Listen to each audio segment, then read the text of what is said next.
Por que somos tão propensos a cair? O que faz alguns se recuperarem e outros se perderem? Para falar sobre isso, eu recebo a escritora Lari Pedrosa, mestre em educação. Ela está sintonizada aqui com a gente. Um ótimo dia, seja muito bem-vinda. Bom dia, muito obrigada pela oportunidade de estar com vocês, é uma honra. Uma honra recebê-la também. Eu queria que você começasse nos ajudando a entender por que somos tão vulneráveis à queda, mesmo sabendo o que é certo para nós. Tudo bem. Vamos começar por um lugar importante da gente saber que somos todos imperfeitos, né? Então, nós estamos numa caminhada de evolução, uma caminhada de aprendizagem, e temos os nossos vícios, temos as nossas dificuldades, temos os nossos caminhos internos, sem consciência, muitas vezes sem conhecimento de quem nós somos, o que realmente é importante para nós, quais são os nossos reais valores de vida, né? Então, as quedas nos colocam na aprendizagem. Claro que existe uma aprendizagem que vem lá de longe, né, da nossa infância, da nossa história familiar. É importante que a gente saiba que a gente precisa continuar o caminho, né? O caminho de estar aqui aprendendo. Se não foi possível com os pais, se não foi possível com a família, que seja possível, então, em outros ambientes e com outras pessoas. Então, se a pessoa, por exemplo, procura a religião, ela está buscando também um novo conhecimento, uma nova forma de pensar, sentir e agir. Ela pode também procurar nos cursos, ela pode procurar em outros ambientes e, com certeza, né, eu acredito que sempre vai encontrar quando o assunto é eu quero fazer a minha real mudança. Muito bem. A Lari, ela é escritora e ela compartilha nos trabalhos dela reflexões e vivências que inspiram reconciliação e diálogo. Queria que você falasse um pouco mais sobre o que te inspira a fazer esse trabalho e de que forma você desenvolve esse trabalho. Tá certo. Eu sou terapeuta de família, né? Sou escritora, sou professora, palestrante, e o que mais me inspira a desenvolver esse trabalho é a minha busca incessante pelo conhecimento das relações, do comportamento, dos sentimentos, né? O que realmente nos inspira a sentir, o que sentir, como sentir. Então, por exemplo, um conteúdo que eu utilizo muito nos meus estudos e na minha vivência é a relação com a mãe, né? A nossa primeira relação no mundo, né? Na esfera de onde nós chegamos na vida, que é a nossa primeira morada, nosso primeiro caminho.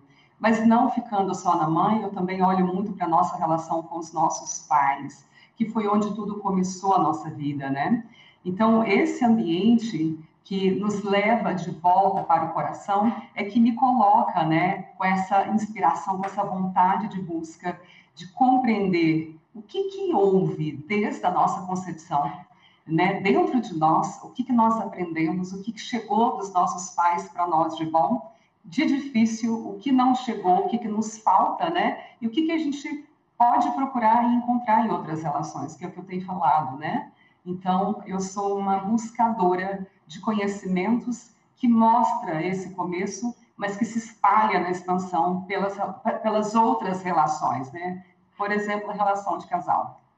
E pela sua experiência, de que forma o medo intervém nas escolhas que a gente tem e que nos afastam da fé, nos afastam da reconciliação, do arrependimento?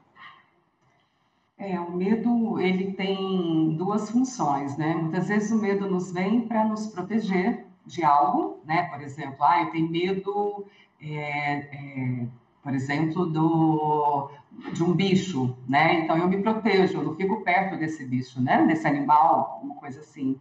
Mas muitas vezes o medo também tem a função de deixar a gente mais inseguras, né? Tipo, eu tenho medo de ter uma vida melhor, de ser capaz, de ser potente. É aquele ambiente em nós que muitas vezes enfraquece a nossa fé, enfraquece a nossa certeza, a nossa capacidade de poder fazer melhor, né? Então, muitas vezes o medo, ele é esse empecilho que justifica determinadas ações, que justifica determinados sentimentos, né?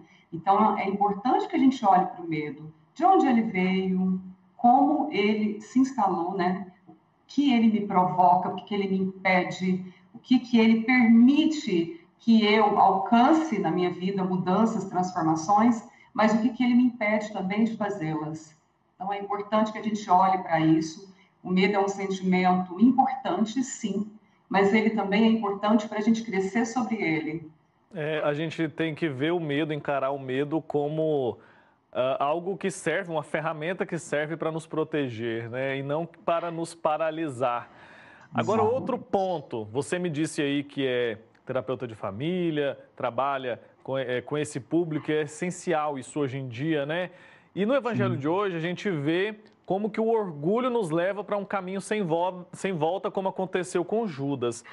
E como que o orgulho prejudica a união das nossas famílias hoje? Porque a gente vê tantas famílias que se dissolvem, né? Por conta do orgulho, pessoas que não têm a capacidade de pedir perdão, a capacidade de entender que errou. Como que a gente deve encarar o orgulho? Qual que é o papel dele no prejuízo às famílias que a gente tem visto com tanta frequência nos dias atuais? Pergunta difícil, porque o orgulho, ele caminha por dentro de nós como um conteúdo que nos impede muito de termos paz, por exemplo, de termos uma certa flexibilidade para a gente aprender com o novo.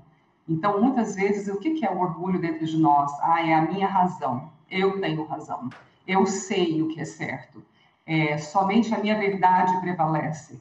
Então, tem que tomar muito cuidado com isso, porque nós estamos no mundo exatamente para aprender com o outro, exatamente para a gente aprender a dar um próximo passo, fazer diferente muitas vezes do que foi colocado como mandatos, por exemplo, familiares, sociais em nós, e a gente poder de fato fazer diferente.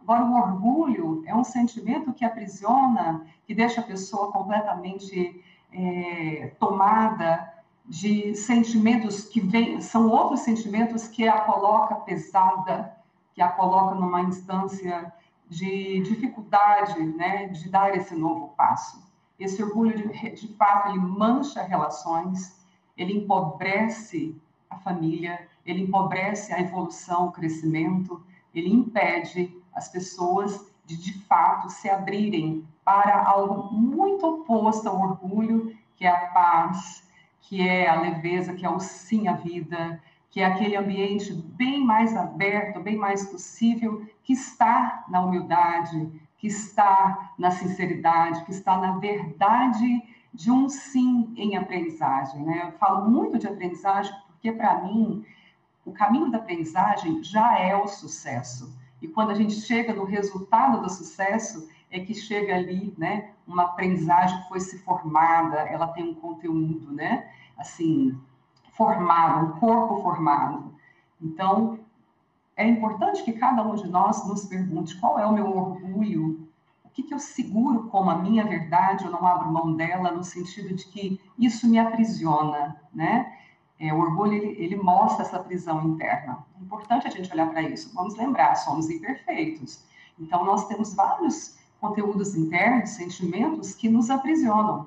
Olhar muito para isso, estamos aqui para evoluir, só o imperfeito evolui, né? O perfeito já cristalizou, nós temos aí Jesus Cristo, né? Outros ícones, né? Que nos ensina isso. Então, é importante a gente olhar para isso, nos tornarmos fiéis de uma caminhada de aprendizagem.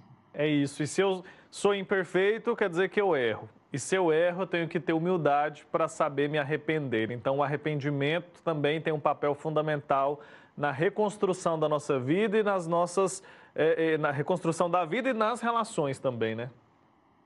Sim, assumir o erro é encontrar a sua própria imperfeição num lugar muito tranquilo de dizer, é o que eu dei conta até aqui.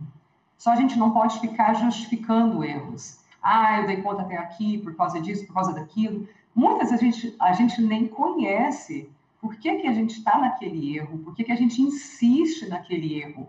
O que é erro, né? Eu olho o erro como um movimento interno, uma força interna de ferir a mim e ferir ao outro. E esse lugar é que coloca, né, a situação muitas vezes assim, num lugar de dor, num lugar de sofrimento. Então, o erro ele é um presente, entre aspas, para todos nós, para nos levar à aprendizagem, para nos levar a uma nova decisão, uma nova escolha. Mas para isso, muitas vezes a gente precisa procurar ajuda. Eu sempre peço, busque ajuda. Se você não está entendendo por que, que esse vício ou por que, que essa necessidade que te coloca em ações que você não se sente feliz, porque você sabe que se fere e fere ao outro, busque ajuda. Muitas vezes você não vai encontrar uma forma de fazer diferente sem essa ajuda. Muito bem, Lari Pedrosa, obrigado, viu, pelo seu tempo aqui com a gente, por nos ajudar a refletir sobre um assunto tão especial e tão importante, né, nessa terça-feira. Um abraço para você, até a próxima. Muito obrigada. Tchau, Bom tchau. dia. Bom dia.